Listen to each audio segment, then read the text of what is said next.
Você está no canal? Eu estudo a lição com o pastor Samuel Camilo. Hoje é domingo, dia 24 de setembro de 2023. E o tema que estudaremos na nossa lição da escola sabatina será Somos abençoados em Cristo. O texto que serve como base para o nosso estudo encontra-se em Efésios, no capítulo 1, a partir do verso 3, que diz assim: Bendito o Deus e Pai do nosso Senhor Jesus Cristo, que nos tem abençoado com toda sorte de bênçãos espirituais nas regiões celestes em Cristo. Assim como nos escolheu nele antes da fundação do mundo para sermos santos e irrepreensíveis perante ele, e em amor nos predestinou para ele, para a adoção de filhos por meio de Jesus Cristo, segundo o beneplácito da sua verdade, para louvor da glória da sua graça, que ele nos concedeu gratuitamente no amado, no qual temos a redenção pelo seu sangue, a remissão dos pecados segundo a riqueza da sua graça, que Deus derramou abundantemente sobre nós em toda sabedoria e prudência, desvendando-nos o mistério da sua vontade, segundo o seu beneplácito, que propusera em Cristo de fazer convergir nele, na dispensação da plenitude dos tempos, todas as coisas, tanto as do céu como as da terra. Antes de podermos aprofundar um pouco mais no nosso estudo de hoje, eu gostaria de orar junto com você, meu querido irmão. Eu quero me dirigir especificamente a você que nesse momento está aí olhando para a tela, com o seu coração unido ao meu, enquanto nós estamos diante do Senhor Deus. Antes de podermos ouvir o que Ele tem a nos dizer, vamos colocar diante dele nossas necessidades. Talvez somente Deus conheça aquilo que vai no seu coração, mas vamos colocar diante dele. Abrir nosso coração, orar uns pelos outros. Você se lembra que ontem eu mencionei na lição que no próximo final de semana, do dia 29, da sexta-feira, dia 29, até o domingo, dia 1º de outubro, nós estaremos, de uma maneira muito especial, nos dedicando a podermos trabalhar com o nosso Aventuri, aqui da Associação Paulistana. Estaremos com algo em torno de 2.100 aventureiros, lá na Estância Árvore da Vida, em Sumaré. O nosso objetivo, o nosso propósito é abrir oportunidade para que nossos meninos e meninas se entreguem a Jesus. Ore por isso também junto comigo. Vamos orar? Obrigado, Senhor, porque sabemos que Cristo Jesus nos amou, mesmo antes que nós sequer viéssemos à existência. Como entender o amor desse? É exatamente com base nesse amor e na graça maravilhosa que foi derramada sobre nós, que de forma ousada, em nome de Cristo, entramos na presença de Deus Pai. Pedimos que o Senhor ouça, Pai, nesse momento, os pedidos que esse meu irmão, que essa minha irmã tem aí no seu coração. Responda de acordo com a tua vontade, opera um milagre, Pai, na vida dessa pessoa. Coloque também esse evento que vai estar acontecendo daqui a alguns dias, Pai, na Estância Árvore da Vida. Mais de 2.100 aventureiros estarão ali. Te peço que o teu Espírito possa tocar no coração desses meninos e meninas, para que eles possam tomar uma decisão importante ao teu lado.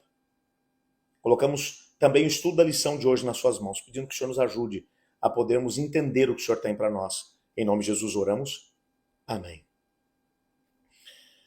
Quando olhamos para a carta aos Efésios, como já mencionei na lição de ontem, a carta aos Efésios é como uma visão panorâmica de tudo aquilo que o apóstolo Paulo escreveu, mesmo nas outras cartas, nas demais cartas que fazem parte do compêndio escrito por ele. Quando pensamos aqui, por exemplo, em Efésios capítulo 1, que é o foco do nosso estudo de hoje, ou do nosso olhar hoje, alguém mencionou que a carta aos Efésios, no capítulo 1, é como se fosse uma grande montanha. Eu não sei se você já praticou montanhismo alguma vez, mas subir uma montanha exige uma preparação física muito grande, exige uma concentração muito grande. Em cada parte do caminho, o trajeto pode ser diferente. Existem locais que são mais íngremes, outros que possuem pedras soltas, outros ainda que acabam tem algum tipo de vegetação, outros que talvez o ar já é um pouco mais rarefeito e você vai se sentir muito mais cansado na hora de poder cumprir aquele mesmo trajeto. Mas a sensação de quem chega ao topo é uma sensação maravilhosa. De lá de cima você tem a oportunidade de visualizar o todo.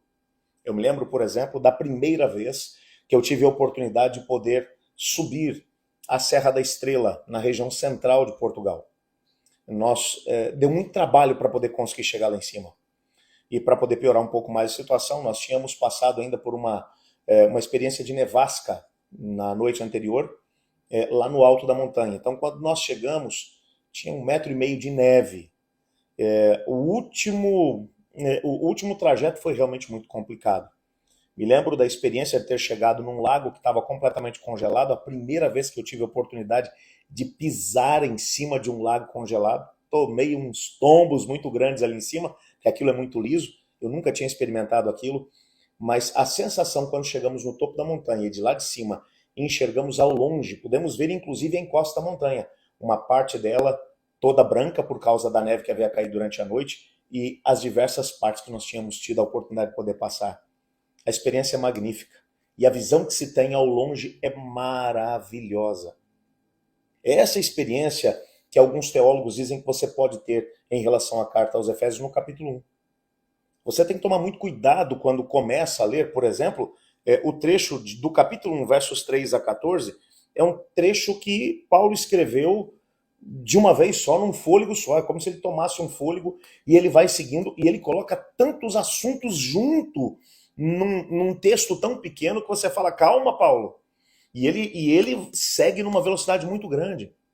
Se você não tomar cuidado, esse é um trecho realmente preocupante quando você está escalando aqui essa montanha junto com Paulo.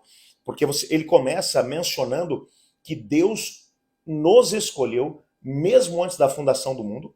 Ele já tinha um propósito para a nossa vida. E que mesmo antes de podermos saber que ele existia, ele já tinha planos para nós. E ele trabalhou para tentar nos alcançar. E a partir daí ele continua dizendo, e a graça nos encontrou, a graça nos transformou, a graça fez com que fôssemos adotados como filhos, a graça fez com que recebêssemos os dons do Espírito, a graça nos deu poder e força para vencer as forças do mal, a graça fez com que nos tornássemos parte do corpo de Cristo, e agora como parte do corpo de Cristo, ele fala e ele age através de nós. Quando você olha para isso e fala, Paulo, quanta coisa! É um texto realmente fabuloso. É como se você estivesse subindo realmente uma montanha, mas Paulo está fazendo esse montanhismo numa velocidade realmente muito grande. Os teólogos, inclusive, vão mencionar que é difícil você conseguir acompanhar aqui a linha de raciocínio de Paulo. É realmente uma coisa muito intensa. Ele vai colocando, o máximo que ele vai fazendo é colocando uma vírgula aqui e a outra acolá, nem sequer um ponto final vai aparecer aqui no contexto desse mesmo texto, para ele começar um outro assunto, ele vai emendando um assunto no outro, e só para poder mencionar que tudo aquilo que acontece na nossa história faz parte do plano de Deus. Que tudo aquilo que tem lugar dentro da nossa vida, tudo de bom que acontece conosco, cada intervenção que Deus opera na nossa vida foi devidamente pensado mesmo antes que nós pudéssemos existir. Como todo o tempo está aberto diante do Senhor, essa noção de presente, passado e futuro foi criado por ninguém menos do que por ele mesmo. Então ele tem a possibilidade de poder conhecer o fim antes do princípio, ele já foi se preparando para criar oportunidades para nós. É claro que isso também não retira de nós mesmos o livre-arbítrio, o direito de escolha. Por isso é que Paulo vai dizer, ele vai mencionar de forma muito clara, que as famílias do céu e da terra serão reunidas em Cristo. E que o plano que foi estabelecido desde a fundação do mundo alcançará sua plenitude por ocasião do retorno de Cristo, quando ele levará para o céu aqueles que entenderam o plano e, ao mesmo tempo, exerceram o seu livre-arbítrio e escolheram seguir com Cristo Jesus. Então você percebe aqui essa dinâmica. Deus tem um plano, Deus tem um projeto, ele deu todas as oportunidades para que pudéssemos escolher ser salvos, mas ele não nos obriga a viver essa mesma experiência. Então ele vai dizer, ele começa no capítulo 1 com o plano feito antes da fundação do mundo, o plano de poder nos salvar, de nos trazer existência, de nos salvar e de fazer com que fôssemos participantes do processo da salvação de outras pessoas no corpo de Cristo. Mas ele vai terminar dizendo, você não é obrigado a viver isso tudo e você não é obrigado a viver a eternidade com Deus. Você pode, se você quiser também, passar pela aniquilação. Você pode ser destruído, se esse for o seu propósito. Agora, humanamente falando, quem vai querer viver isso? Portanto, o capítulo 1 da carta aos Efésios é esse Monte Everest. Você vai subindo, e vai subindo numa intensidade muito grande. Você começa na base, você foi escolhido antes mesmo da fundação do mundo, e ele vai terminar dizendo, e Deus continua agindo através de você, porque você é o corpo de Cristo enquanto está unido à igreja. e ele voltará para poder te buscar e te levar para as mansões eternas. Quanta coisa implícita dentro desse texto maravilhoso. O que é que ele espera de cada um de nós? Que usemos nosso livre-arbítrio e entendamos. Tudo o que ele podia fazer para nos salvar e para nos usar dentro do seu grande plano, ele fez. Agora ele espera apenas uma resposta da nossa parte. Durante esse dia, enquanto você desenvolver cada atividade que Deus colocar no seu caminho, lembre-se, o Senhor Deus deu a você livre-arbítrio e liberdade de escolha. Escolha viver o plano de Deus. Eu estudo a lição. E você?